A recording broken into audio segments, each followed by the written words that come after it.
one of the most successful human species ever.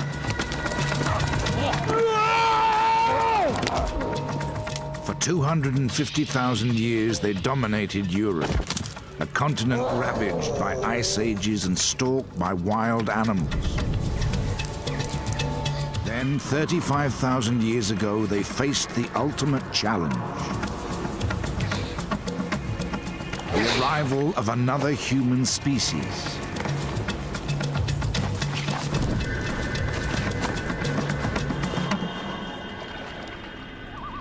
This is the story of the last time two different species of human shared this planet. Only one of them would survive.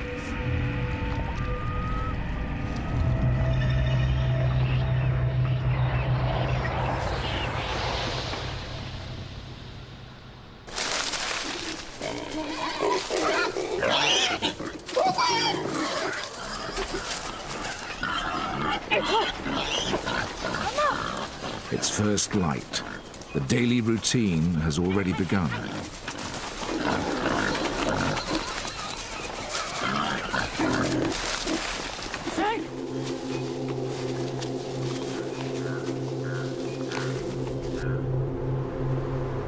"35,000 years ago, southern France was a cold and unforgiving place to live. 1,000 miles away, an ice sheet grips northern Europe, bringing polar conditions to much of the continent. In winter, temperatures can plummet to 25 below, similar to northern Canada today. Herds of woolly mammoth roam the windswept grassland.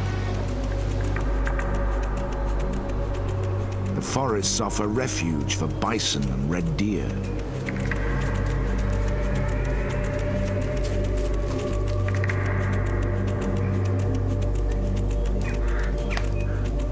And limestone caves provide shelter for the people of this valley.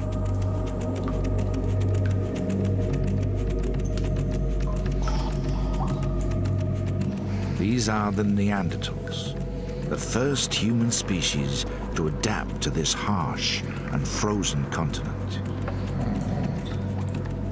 Protection from the freezing cold comes from animal skins cleaned and worn as clothing.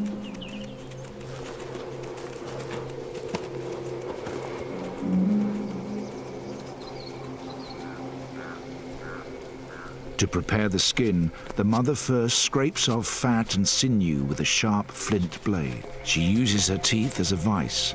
Her face is designed to spread the stress evenly around her skull. Her teeth are worn from many years of use.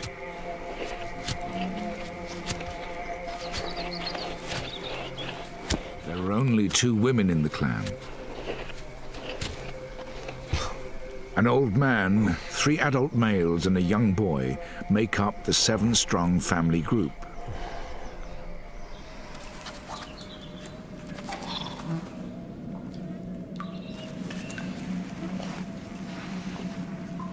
This cave is the center of their world. Within its walls, they sleep, eat, butcher meat.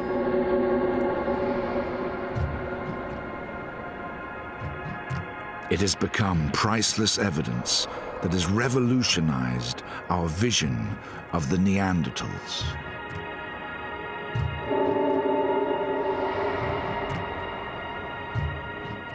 Far from the ape-like and brutish characters of popular myth, we now know they were a strong, intelligent, and highly adapted species.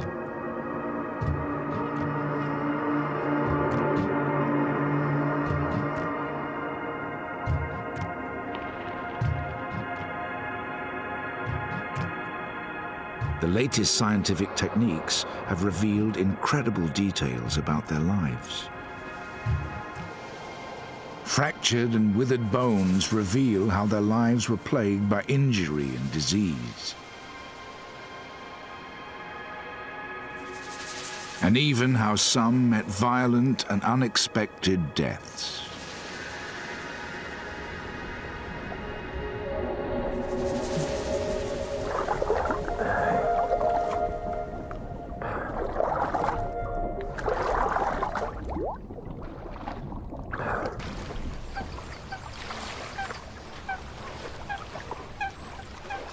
2 generations divide the old man and the young boy, but they have one thing in common. In this harsh climate, they are the most vulnerable.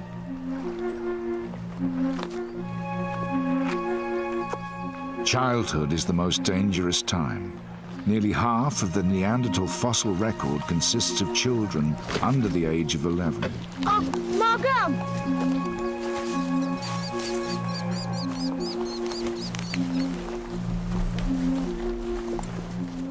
At 5 years old, this boy has only just been weaned from his mother's breast. Yet his brain is the size of a modern-day adult. His physical skills are advanced.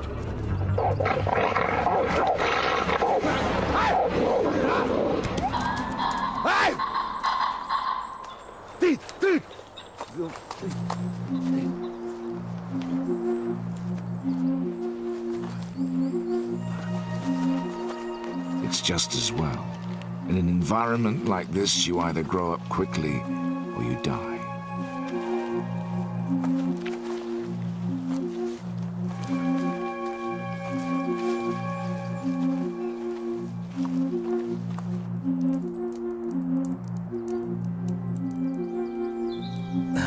For the oldest member of the clan, life is no less precarious.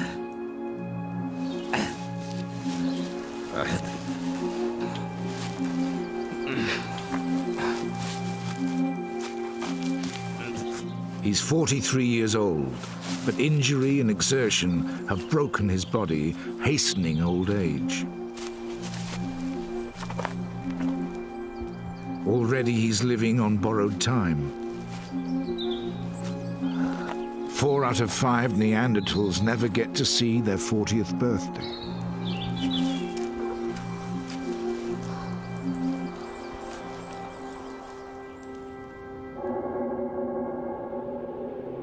The bones of a man aged about 40 were unearthed in the Shanidar Cave, Iraq, in 1957.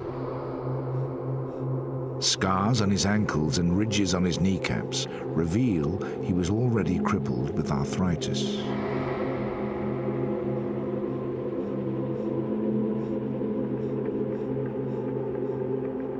He had multiple fractures to his upper right arm. Paralyzed and misshapen, it had withered to a fraction of its normal size. Here it lies alongside a normal, healthy bone.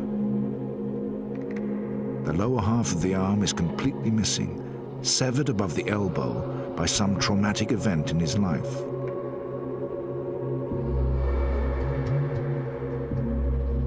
Close examination of his skull reveals the cause of these injuries. It's almost invisible to the naked eye, but the left side of his skull shows signs of a serious fracture. The subsequent brain damage would have paralyzed the right side of his body and may have blinded him in one eye.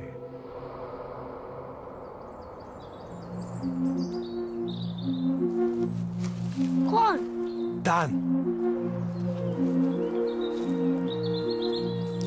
For the old, there are few concessions in this brutal world. If he is to stay with the clan, he needs to pull his weight.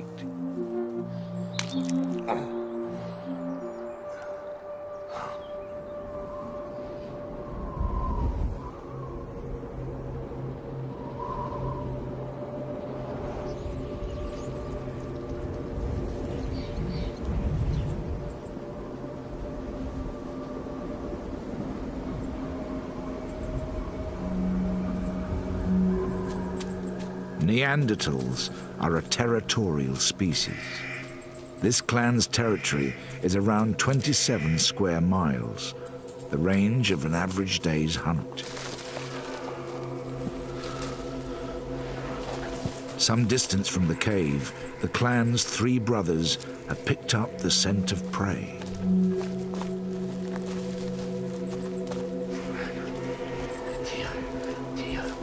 The oldest brother is the leader, the strongest and most experienced.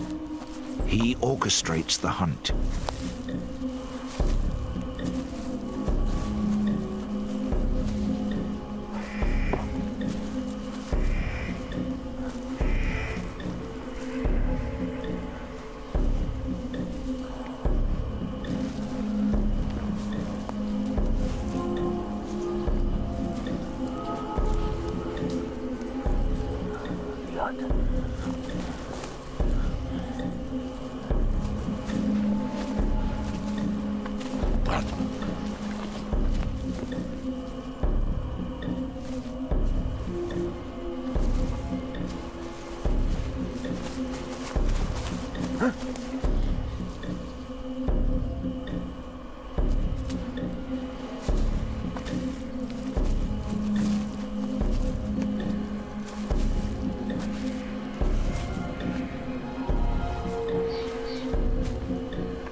These deer are in their prime. Nutritionally, they're more valuable than old or sickly prey, but also much harder to catch.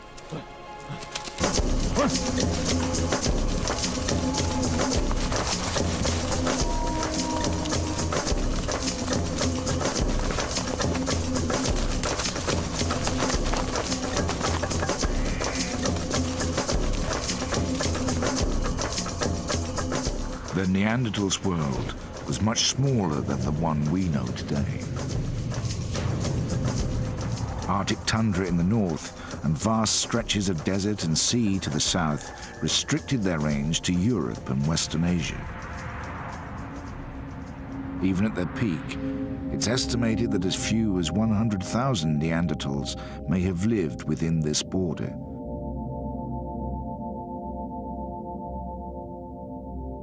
Bones and artifacts have been found as far south as Israel, in Uzbekistan and the Ukraine in the east, in Poland, Germany, and even Wales in the north, to Portugal in the far west. But southwest France was one of the most densely populated regions, home to as many as 3,000 Neanderthals.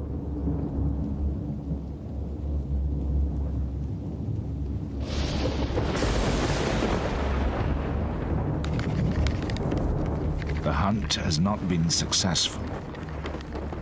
Darkness has fallen and the men are stranded on the edge of their territory. If they are to survive a night away from their cave, they must make a fire.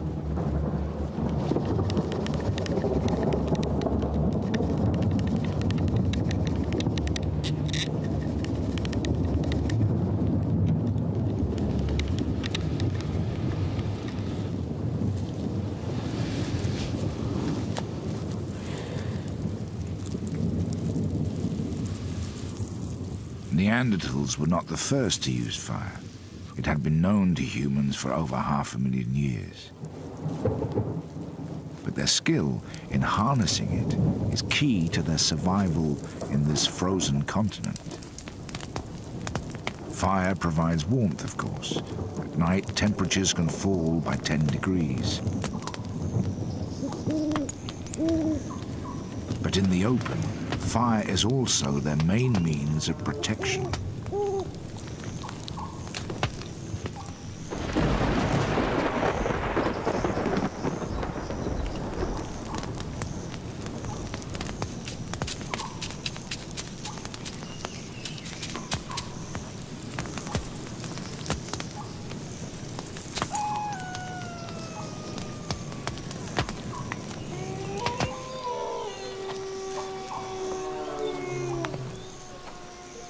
Leopards and wolves, cave lions and bears stalk this part of France.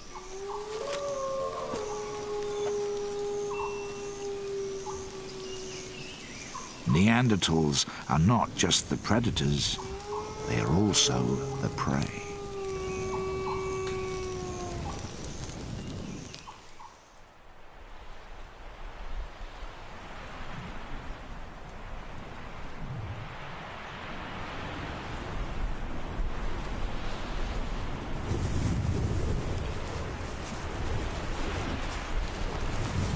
Early next morning, the hunt begins again.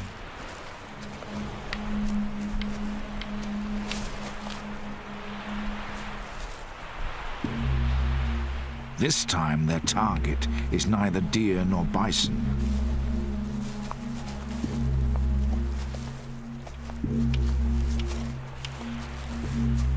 On the border that divides their territory from the next, the brothers have stumbled upon another kind of prey.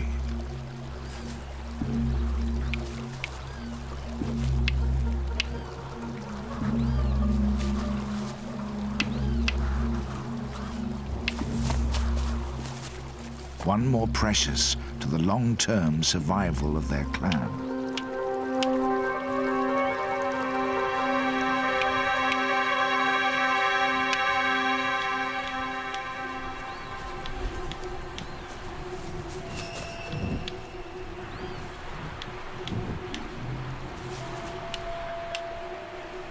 The size of their caves and the debris unearthed within them suggest that Neanderthals lived in very small groups, perhaps no more than 25, and sometimes as small as 8.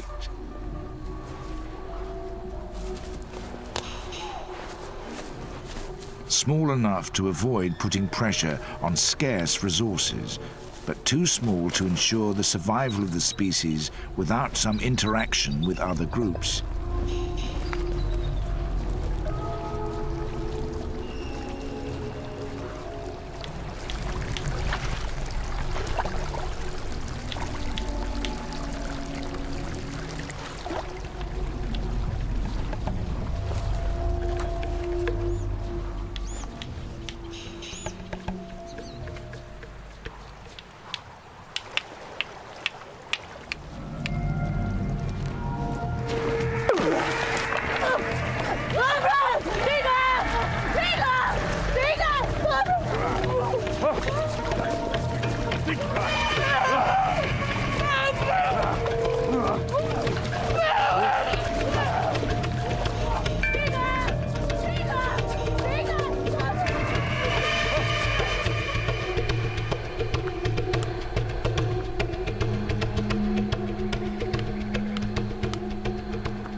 By kidnapping a second adult female, the clan has doubled its opportunities to breed and therefore its chances of survival.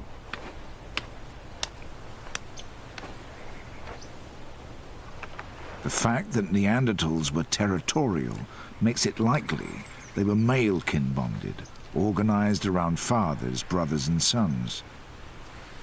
It's a giant. Women were probably transient, moving from clan to clan.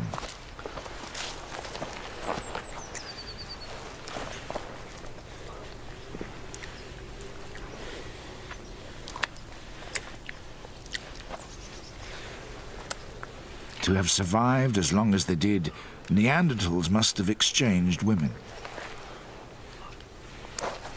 Some of these exchanges may have been voluntary. But in such a closed society, it's likely that some encounters were like this one, forcible and potentially violent.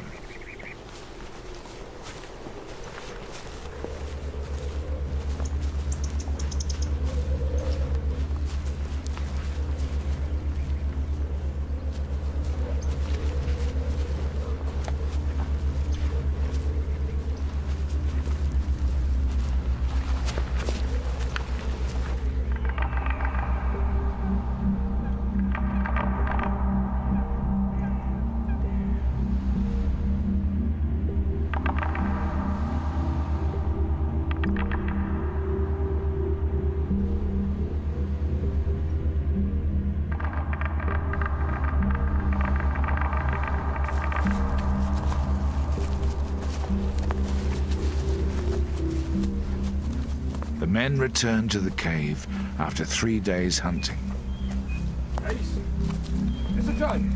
Aquí, este chaval.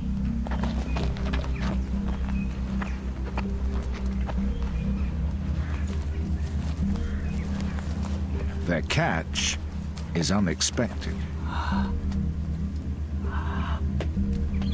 Margot. Margot.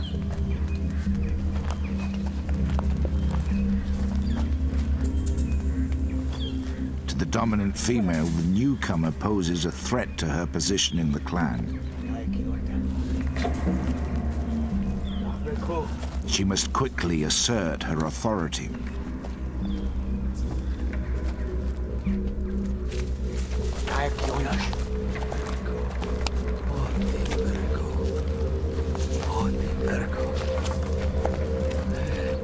For the new arrival, this is likely to be a terrifying experience. Everything about this clan is alien to her. How much? Give me. Yes.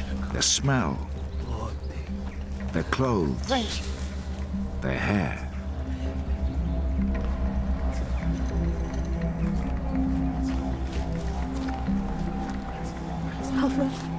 even their language.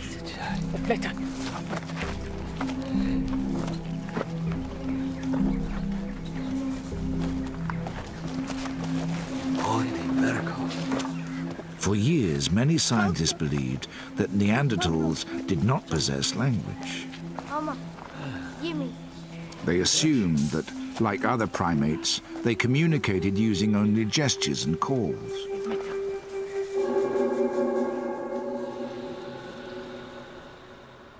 Until quite recently, research on Neanderthal skulls supported this idea, suggesting that their mouth and throat were so different from ours that they probably couldn't speak as we do.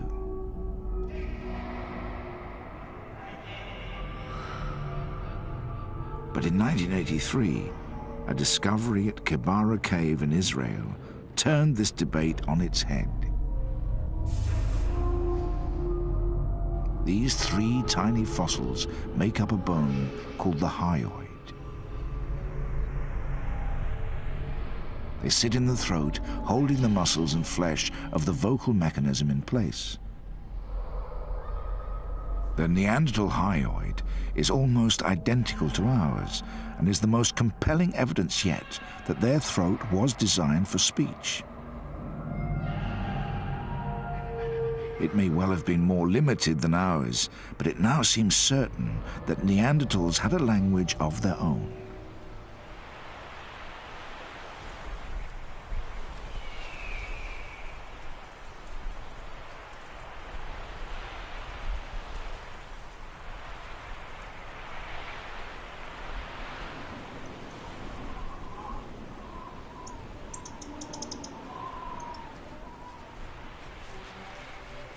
The lives of the Neanderthals are dominated by the need to secure food.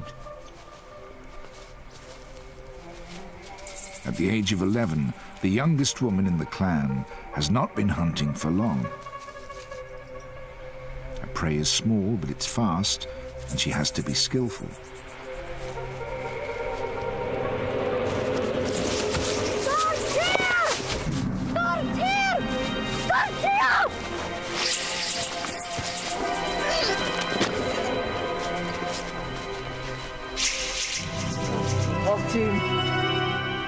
The next decade or so will be her prime hunting years, assuming, of course, that she lives that long.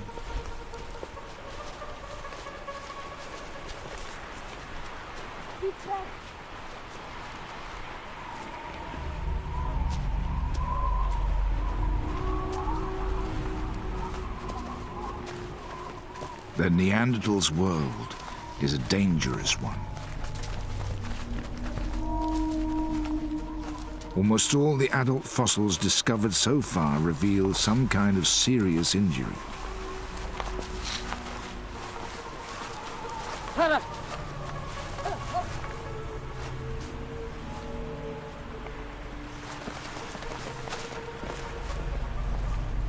Wild animals provide one threat. The treacherous landscape provides another.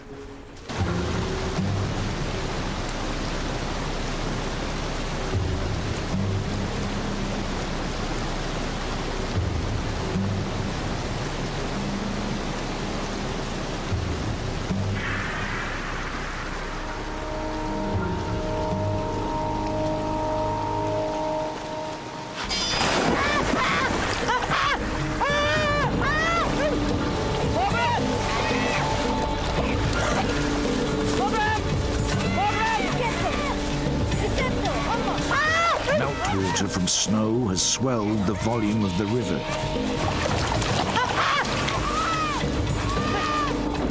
In this freezing water, the newest member of the clan will only survive a few minutes.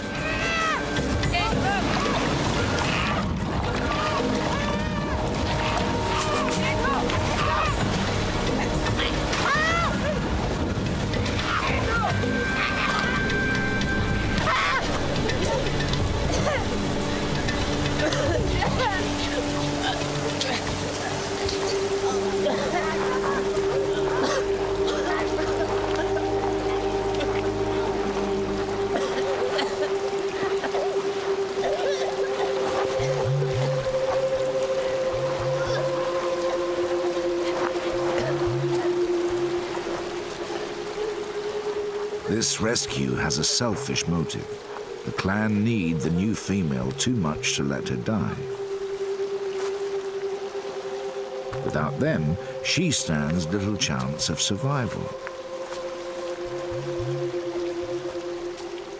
This interdependence has helped the Neanderthals to master their environment. But now their dominance of Europe is under threat.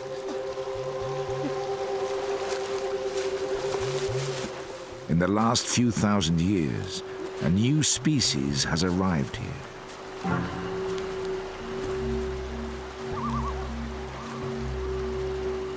For the first time, these Neanderthals are not alone.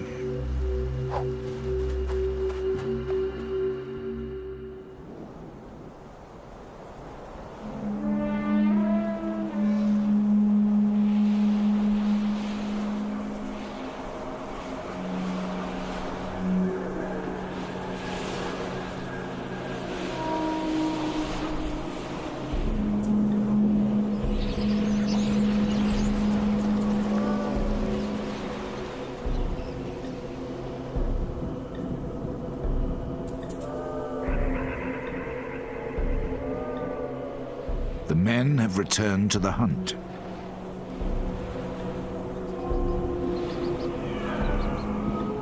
As Neanderthal spears were not designed for throwing, killing must be done at close quarters.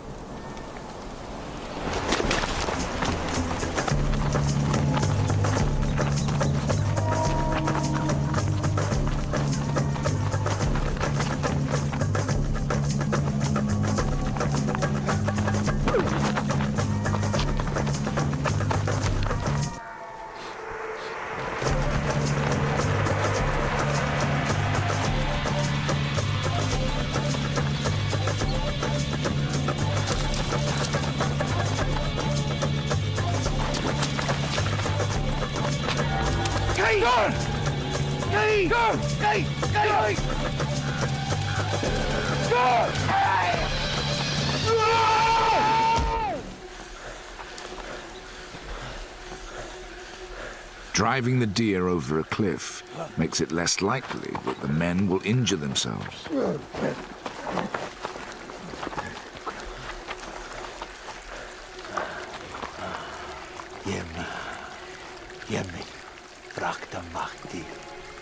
A debilitating injury could be the difference between life and death, not just for the individual, but for the whole clan.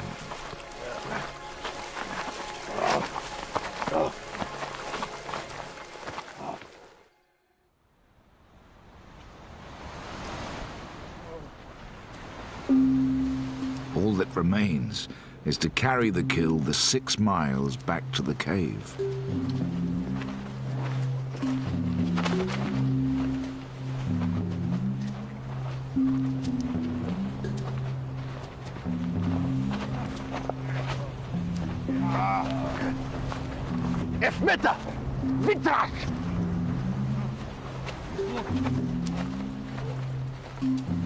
But Neanderthal bodies are powerhouses.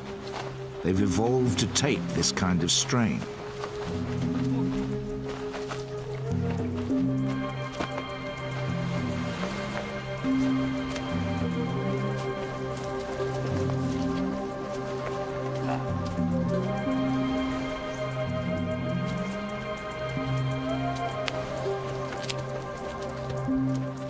The glaciers of Europe not only shaped the landscape, but the features of the Neanderthals who lived here.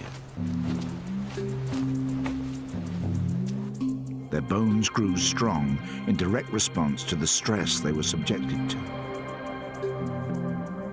The walls of Neanderthal leg bones are particularly thick. Joints around the elbow, hip and knee are also enlarged.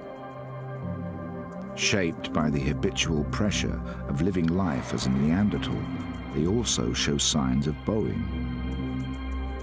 Seen in contrast to the modern leg beside it, Neanderthal bones are not just thick and bowed, they're much shorter than our own.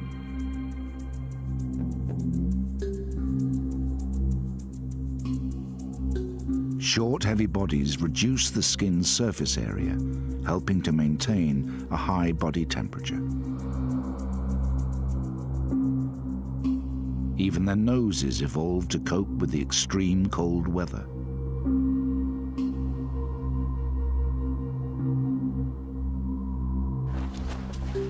Their nasal cavities are larger than our own and contain extra capillaries and mucus to warm and moisturize the air, preventing damage to fragile internal tissue.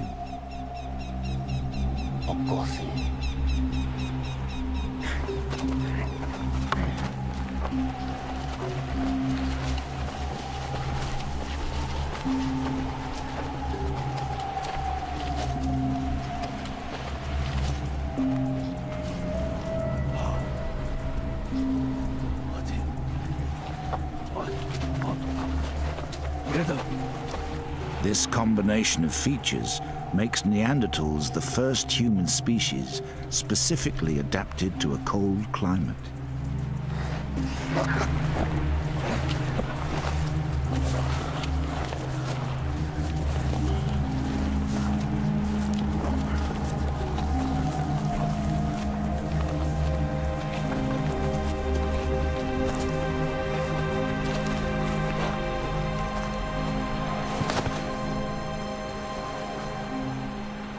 To our eyes, their faces may look ugly, but they are a triumph of evolutionary adaptation. Jeder.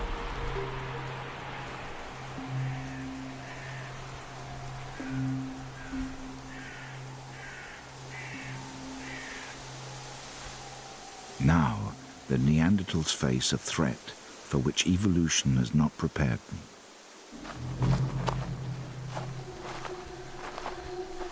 Physically, these strangers are not so well adapted to the bitter climate, but they have other advantages. They've evolved new ways of living together and new ways of thinking. They are Homo sapiens, known in Europe as the Cro-Magnons. They're distantly related to the Neanderthals.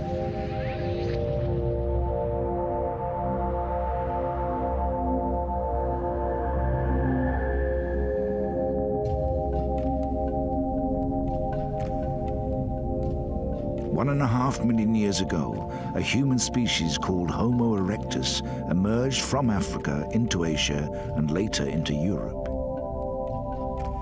Over thousands of years, deserts, glaciers, and vast inland seas isolated the species. In the cold, harsh conditions of northern Europe, a new cold-adapted species evolved, the Neanderthals. Meanwhile, in subtropical Africa, a warm-adapted species evolved. 100,000 years ago, they expanded as far as the Middle East. 45,000 years ago, the weather turned warmer, opening up a route into Europe. And so, 10,000 years after they set out from the Middle East, the Cro-Magnons arrived in southern France. For now, their numbers are small. This advance party is scouting for new territory. These fertile river valleys in the south of France are perfect, except for one thing. This is the stronghold of the Neandertals.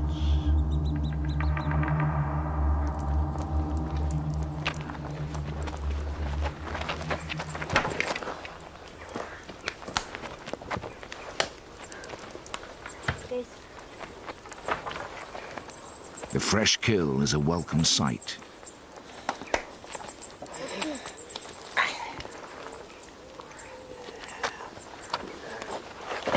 The Neanderthals' ability to cook gives them the edge over the other predators that share their world.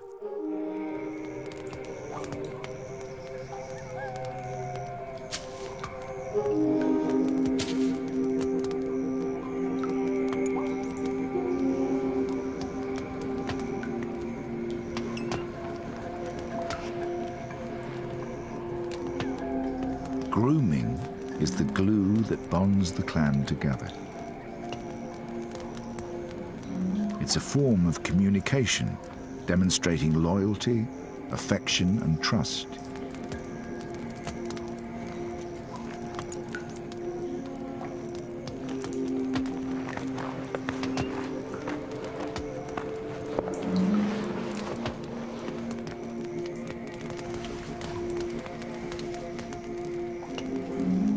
Intimate contact of this kind is immensely pleasurable. The clan can spend up to 4 hours a day relaxing under each other's touch.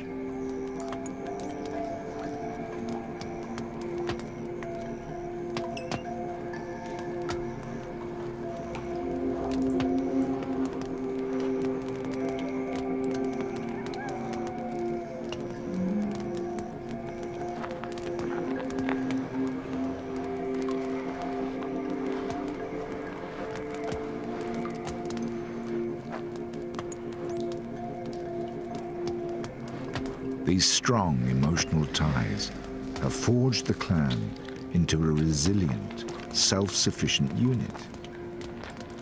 This unit has ensured their survival until now.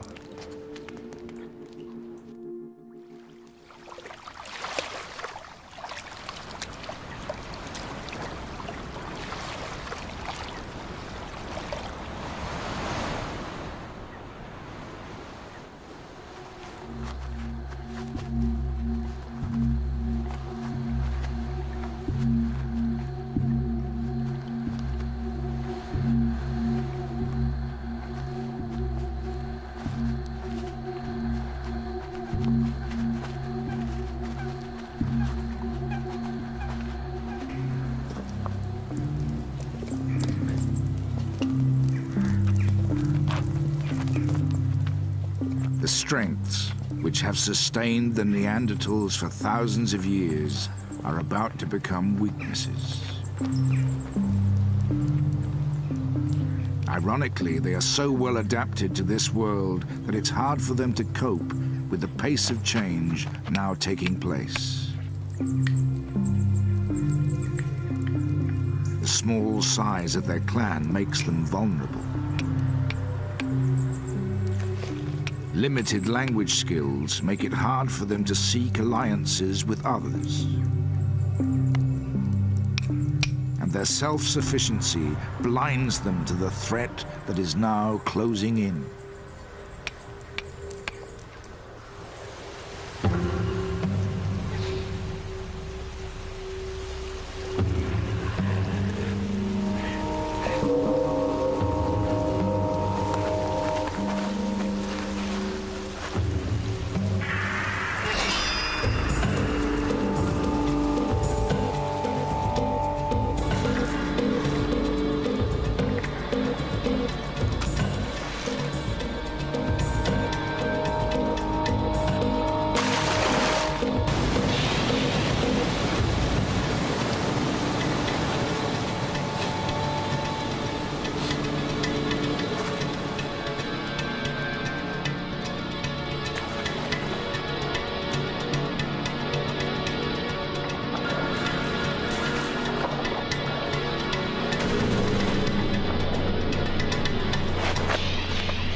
Suddenly, two human species stand face to face.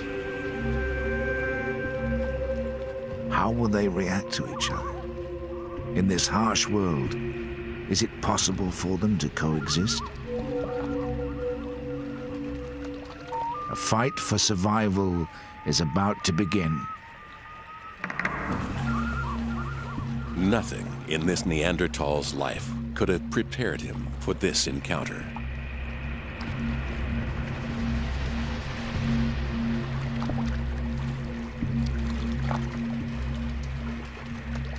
The stranger doesn't just look different. He thinks and acts in ways which are quite alien to a Neanderthal.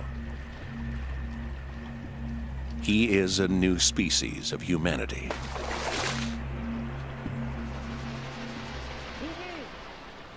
a Homo sapien, known in Europe as a Cro-Magnon.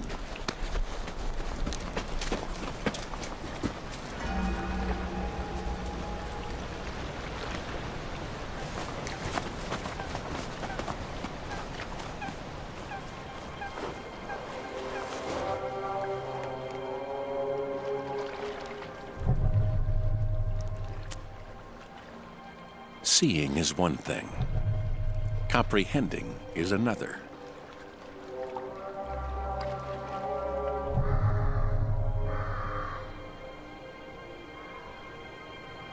Halt, vier. Vier. Vier. Halt. Goed. Goed. Halt, vier. One. Satu. Satu. We can't know exactly how Neanderthals reacted to their first sight of Cro-Magnons. Ito. Ito. Ito. Ito. Ito. Ito. Tia.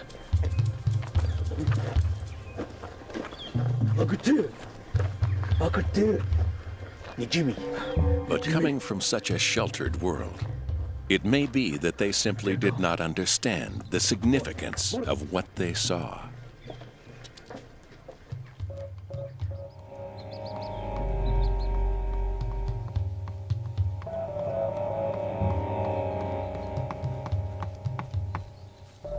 For now, what preoccupies the clan is the onset of winter.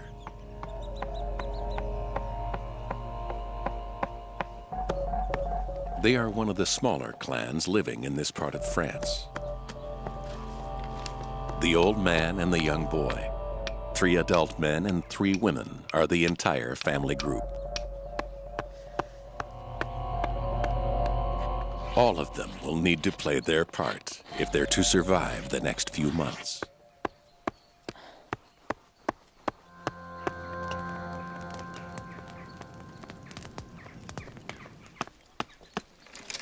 This hazel branch will make an excellent spear.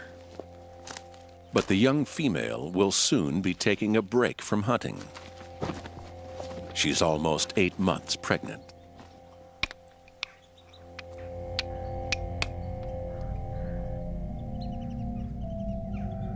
The Neanderthal toolkit consisted of around 6 types of tool, all geared to more specific tasks than those of earlier humans.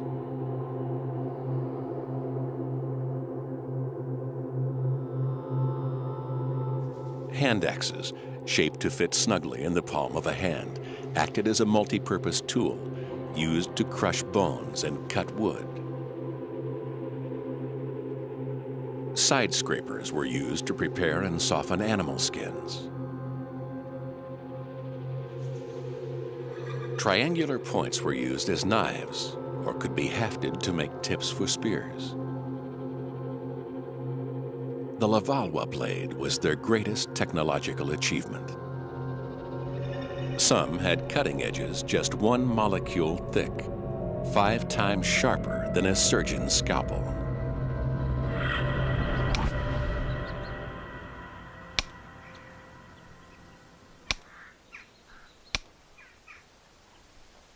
Within the clan, tool-making skills and knowledge are passed down from one generation to the next. There are subtle differences between the tools used by this clan and Neanderthals elsewhere in Europe. Proof that clans rarely interacted.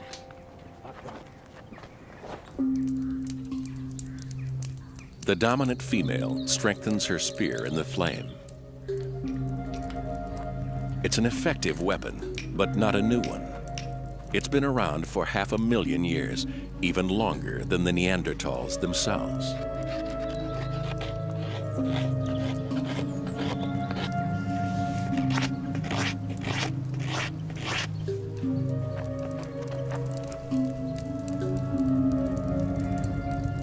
The isolated existence of clans had a direct effect on their development.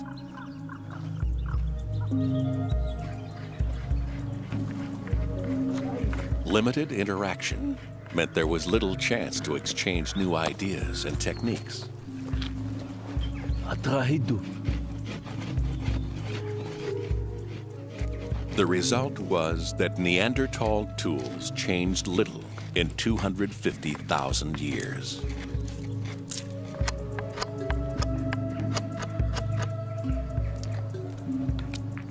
The dominant male uses tree resin to fix the point to the shaft of his spear, and sinew to bind it. It's a sophisticated weapon, capable of lacerating the thickest hide, but it's too heavy to throw very far and exposes him to the dangers of close-quarter hunting.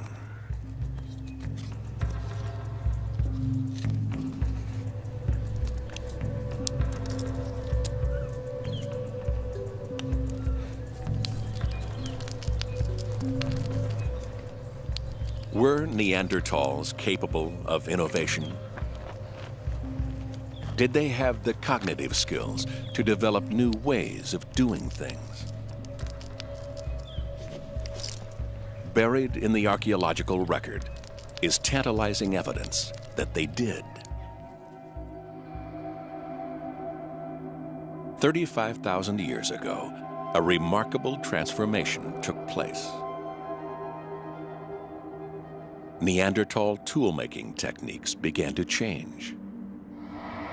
As well as stone, they started to use antler, bone, and even teeth. For the first time, they began to make not just tools, but decorative items like jewelry. Some scientists believe that this is evidence of a revolution in their thinking. But it may be too convenient that this great leap forward coincided with the arrival of the Cro-Magnons.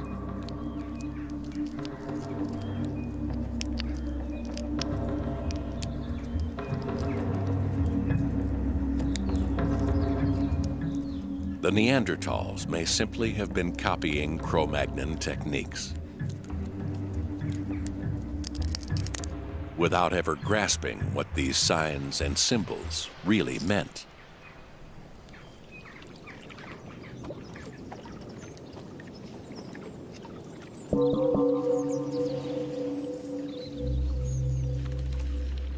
The Cro-Magnons possessed a weapon more powerful than anything the Neanderthals had devised.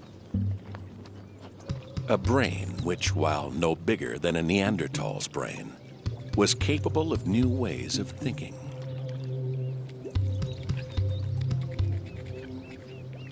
Body paint and jewelry are just the outward manifestations of something far more profound.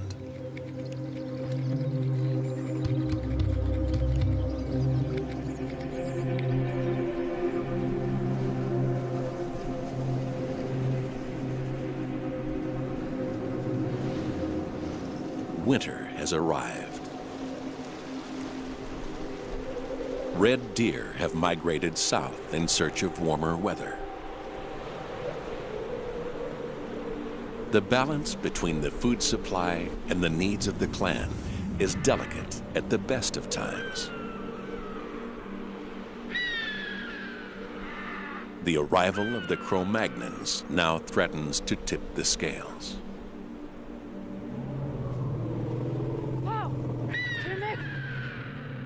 Food has become even more scarce.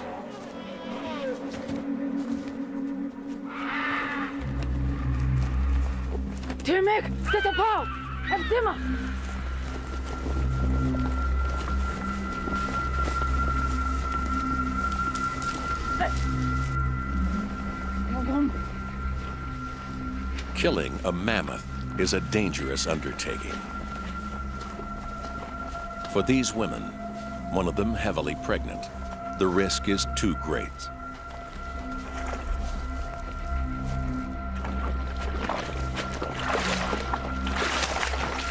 Instead, they turn to scavenging.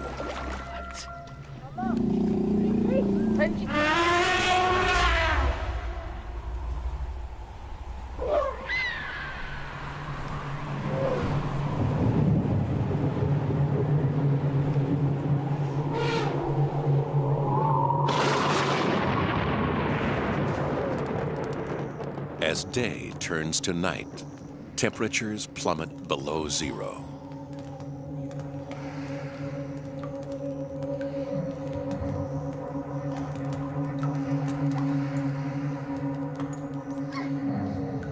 The men sleep within the confines of the cave, warmed by the heat from 2 fires.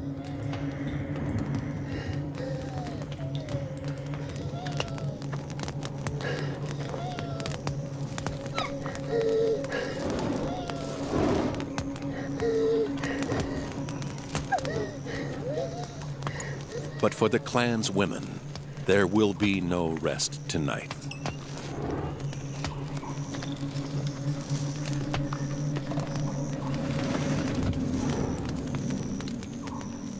Outside, the young female has gone into labor.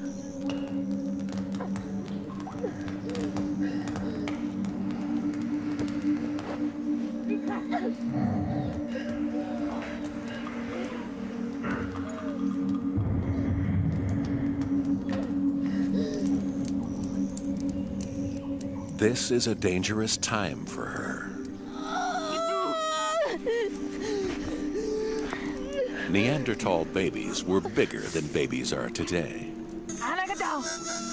Fortunately, Neanderthal women had childbearing hips. The size and structure of their pelvis even makes it possible that they had a larger birth canal than women today. Nevertheless, the pain is still intense.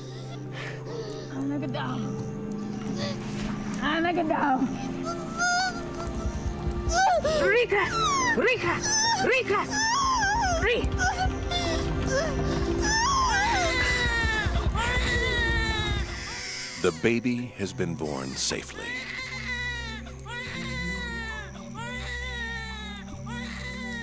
But its fight for life is not yet over.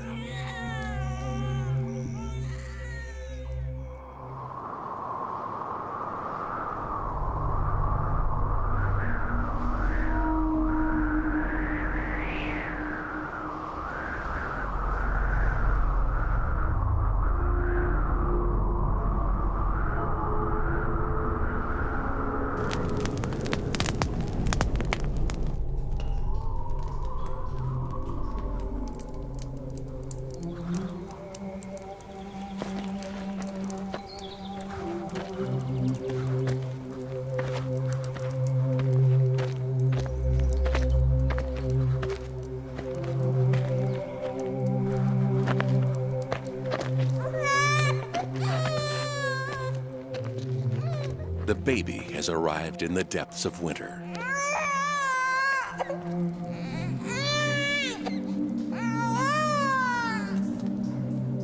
It's a bad sign for the clan.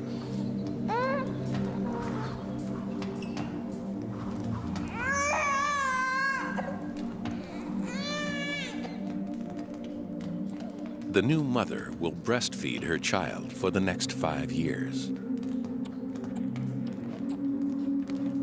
Breastfeeding is nutritionally expensive.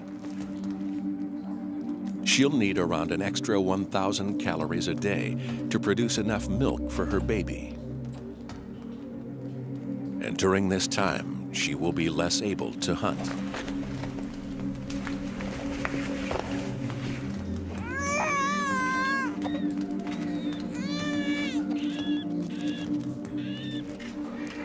The group will have to provide for her.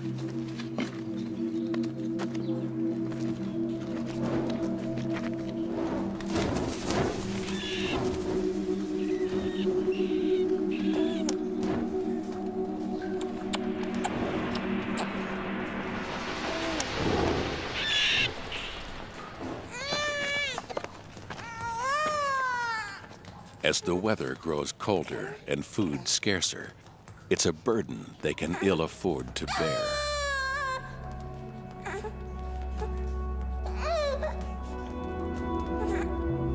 Nearly half of Neanderthal children died before reaching adolescence.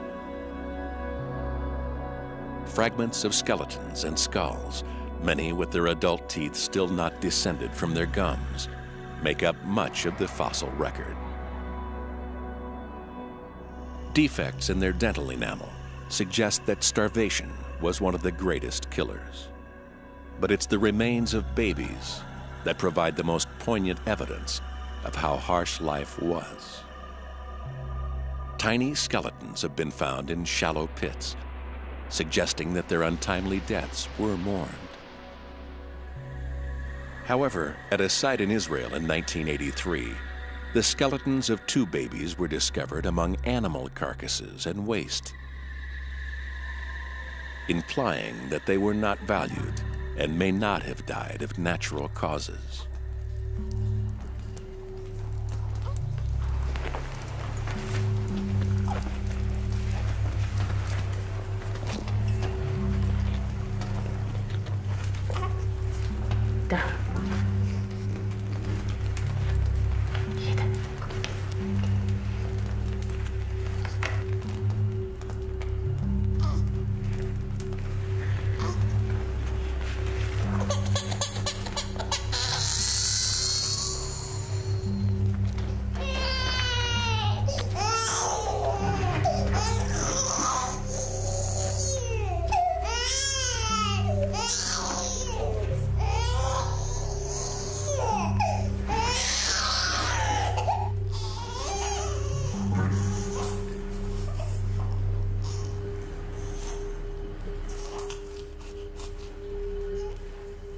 Infanticide may seem brutal, but in some hunter-gatherer groups, it has been known as an established method of birth control for hundreds of years. Only by being this ruthless is the clan able to survive at all.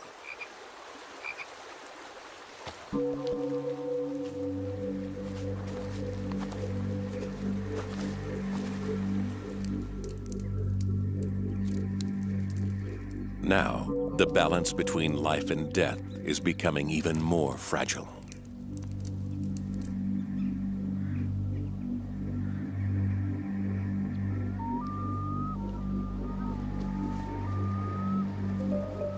For the first time, the Neandertals have competition.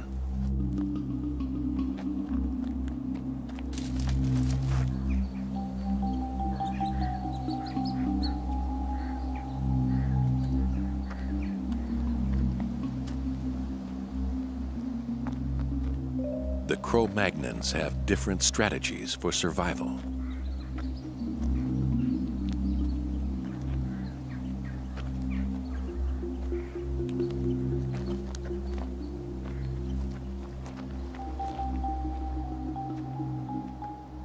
Socially adaptive and competitive, they have colonized much of the continent.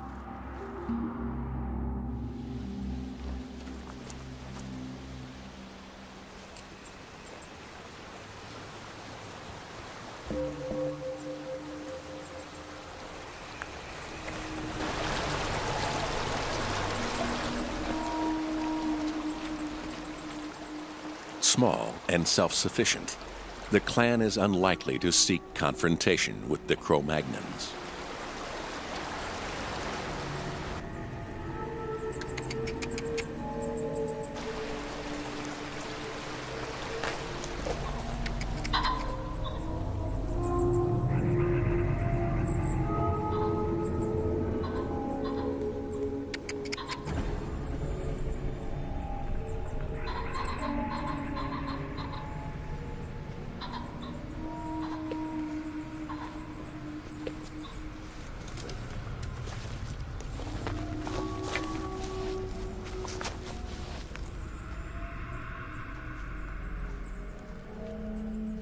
Evidence suggests that in some parts of Europe, the 2 species did coexist, apparently peacefully, for many generations.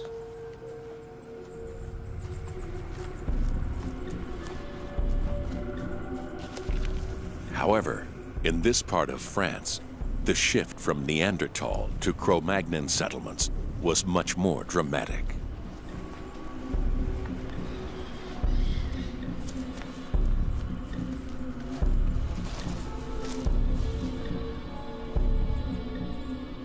one of the last parts of Europe to be colonized, these fertile valleys were worth fighting for.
Malcolm!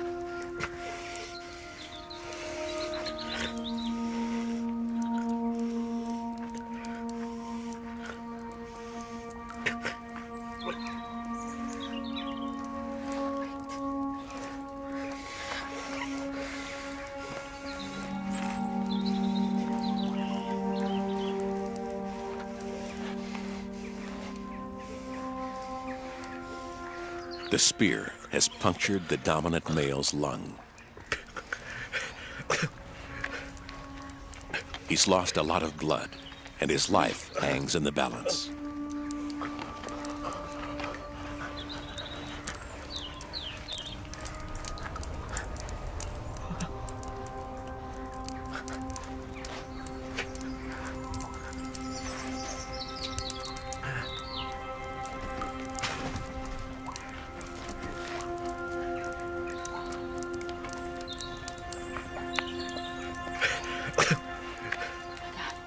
The clan rallies around him. Their whole future is at stake.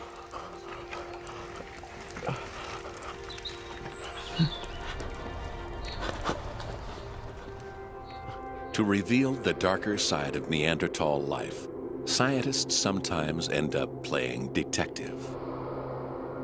Even a single bone can yield a treasure trove of secrets.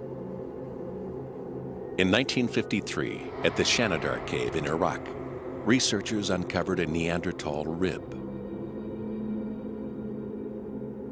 It didn't seem much at first, but a closer examination revealed a remarkable story. A tiny groove on the surface of the bone proved to be a cut. A weapon had penetrated between the 8th and 9th rib, slicing the bone and puncturing the lung, implying that the victim had been stabbed. Though badly wounded, he did not die immediately. The buildup of bone reveals that the wound had begun to heal, suggesting that he was cared for by the rest of his group.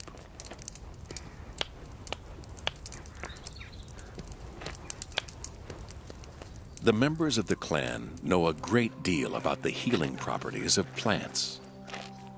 Sphagnum moss is used to disinfect the wound. Comfrey leaves promote the growth of bone. Both grow close to their cave.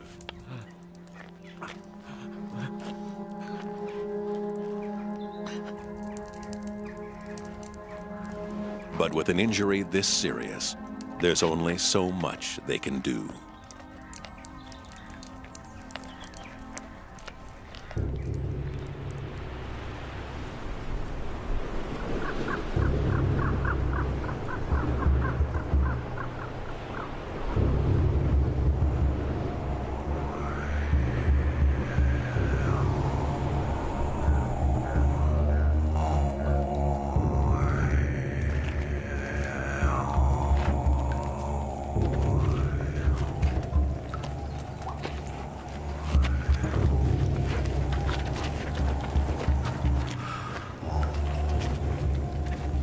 3 weeks have passed. The dominant male is dead.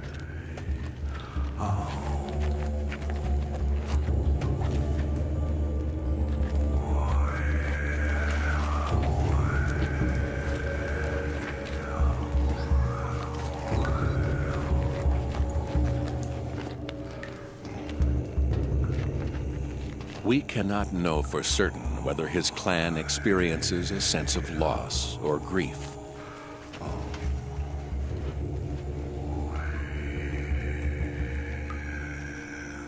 Or whether they have any sense of an afterlife.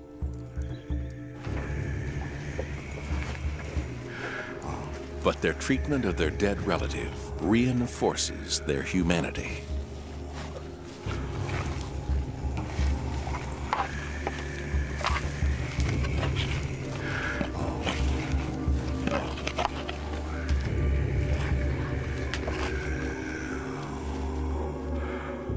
A partial skeleton lies in a shallow pit in the floor.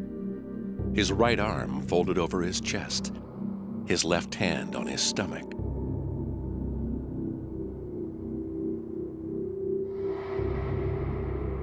A classic burial position.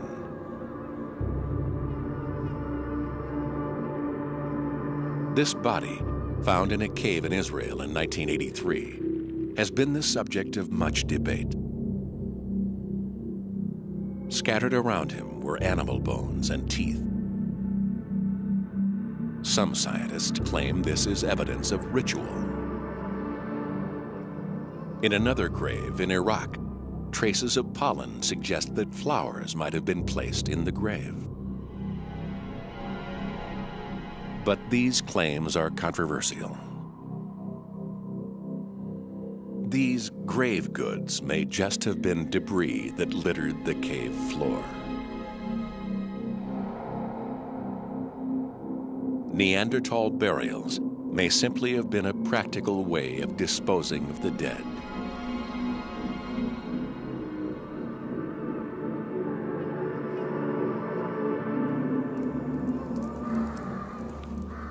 Or was it something more humane?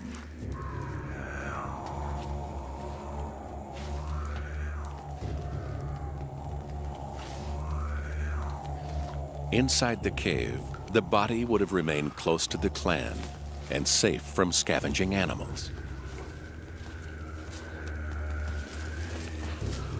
With their leader dead, the dominant role now falls to his younger brother. He faces a tough choice. To remain in the cave and risk further confrontation with the Cro-Magnons. Or to leave behind the center of the only world they've ever known.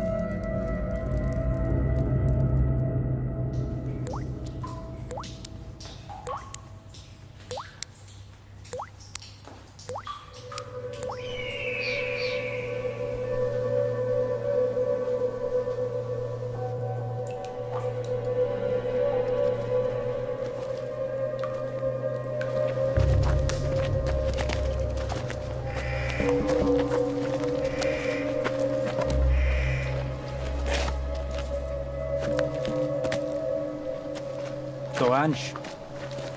Bered, not Jexkun. Becky. The Cro-Magnons take over the deserted cave. They'll use it as a temporary settlement until the rest of their group arrives.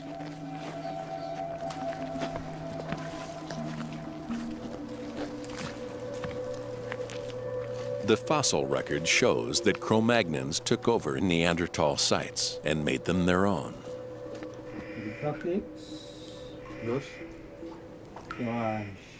Now, modern man has arrived. For the Neanderthals, there is no way back.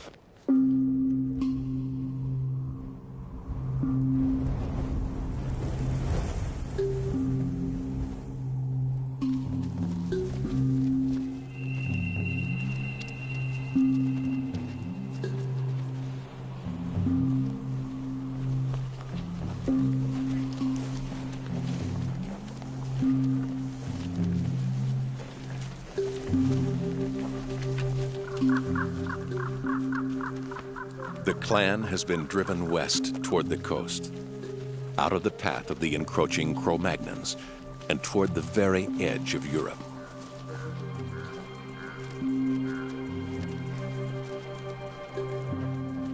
This is uncharted territory for them.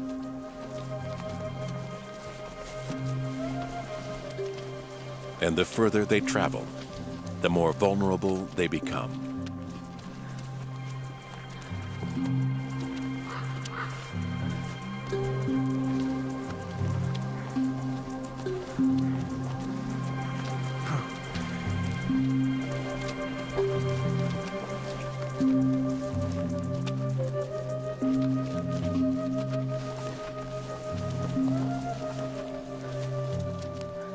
For the young female, the group's newest recruit, this is a journey too far.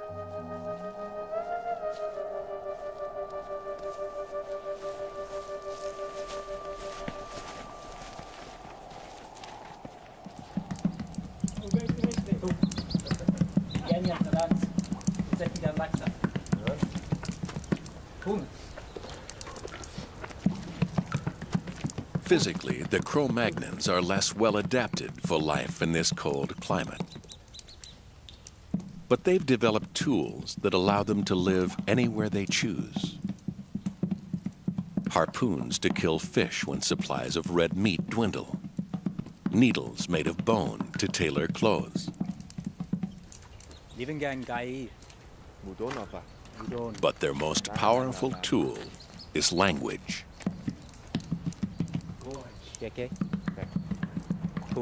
Unlike the Neanderthals, the language of the Cro-Magnons is rich and more complex. It's the trigger for art and culture. It allows individuals to form much larger social groups and to trade goods and form alliances in times of need.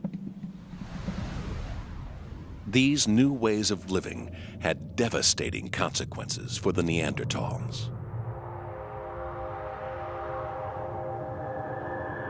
At their peak around 50,000 years ago, an estimated 100,000 Neandertals lived within this border.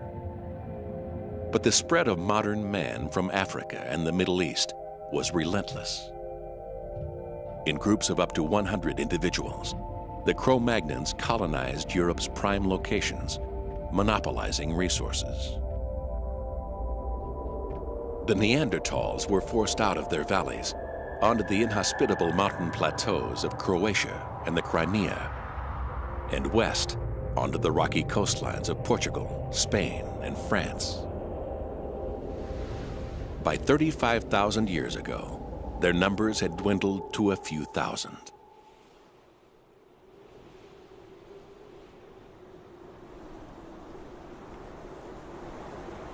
Here on the high ground, there is little vegetation to support animal life, little water, and no natural protection from the weather.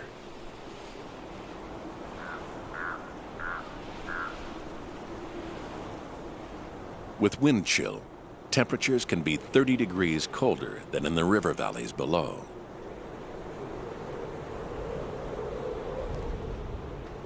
With their short, sturdy bodies, Neanderthals are physically more able to survive here than Cro-Magnons.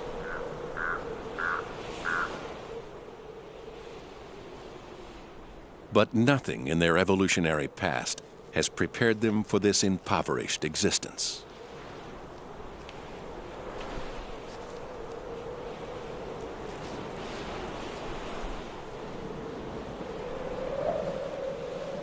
They need to eat, but cut off from their territorial hunting grounds, they find it harder to hunt prey. They need to maintain their population, but cut off from other Neanderthal clans, they find it harder to reproduce.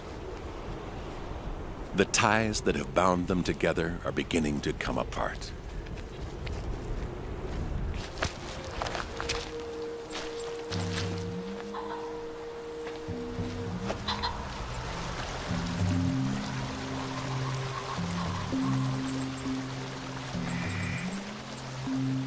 Strong, close-knit, isolated, self-sufficient. These are the qualities that sustained the Neanderthals through repeated ice ages. But in the face of competition, these strengths have become weaknesses. And they are helping to seal their fate.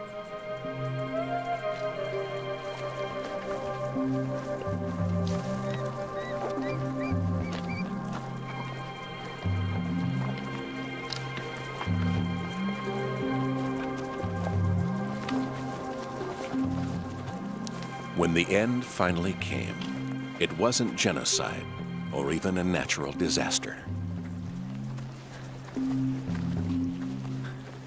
It was something much less dramatic.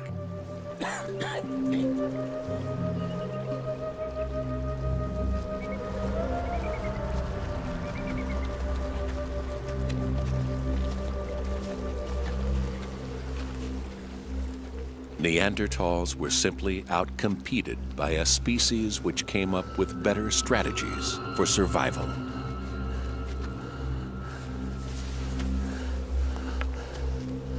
It wasn't even inevitable.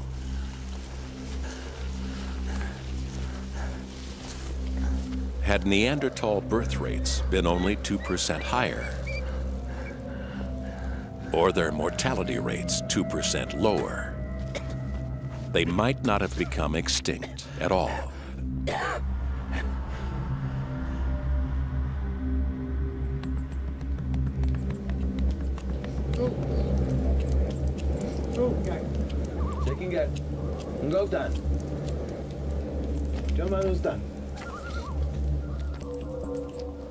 There may, however, be one final twist to this evolutionary tale.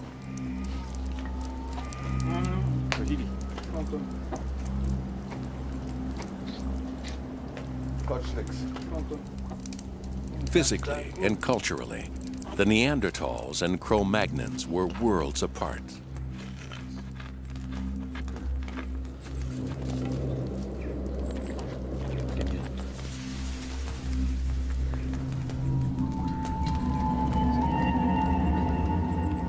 Two separate species.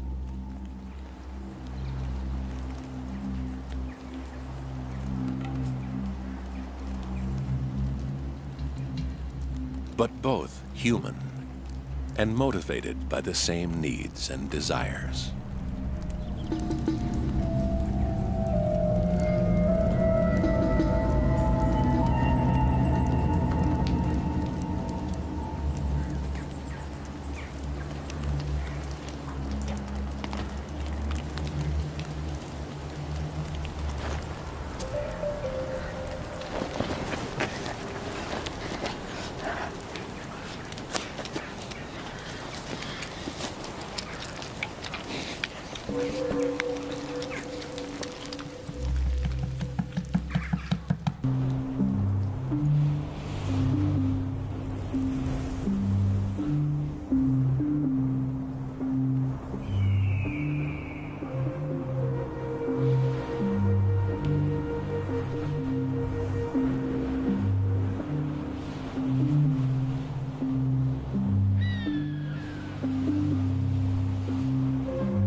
Were Neanderthals and Cro-Magnons similar enough to want to mate?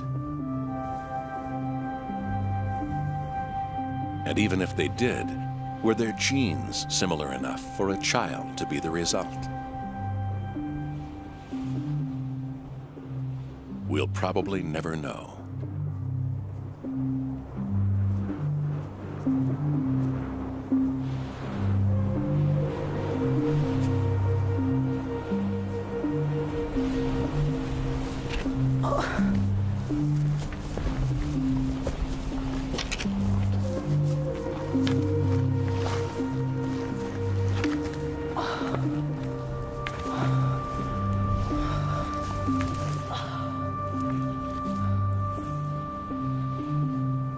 one tantalizing piece of scientific evidence keeps us guessing.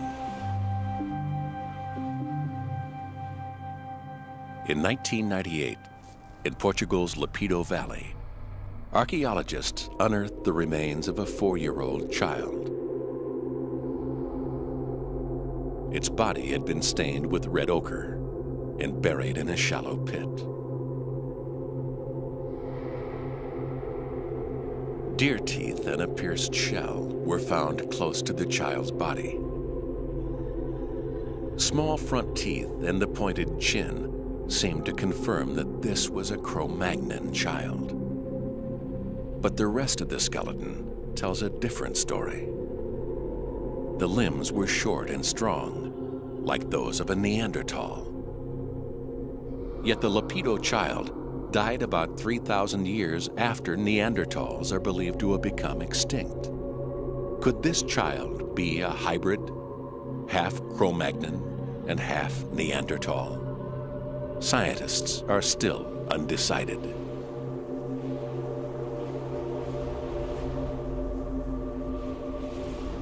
For now, the possibility remains that Neanderthals and Cro-Magnons were similar enough to reproduce. But even so, it appears that this didn't alter the Neanderthals' fate. So far, DNA testing has failed to find any trace of Neanderthal genes in existing modern humans.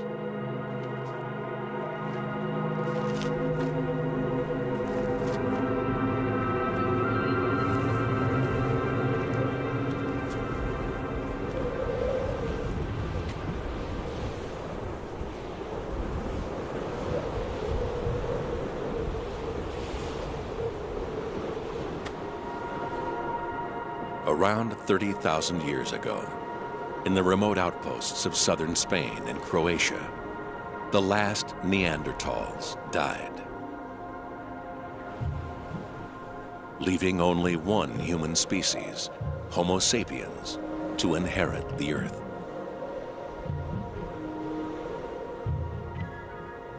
We've outlived the Neanderthals by less than 30,000 years.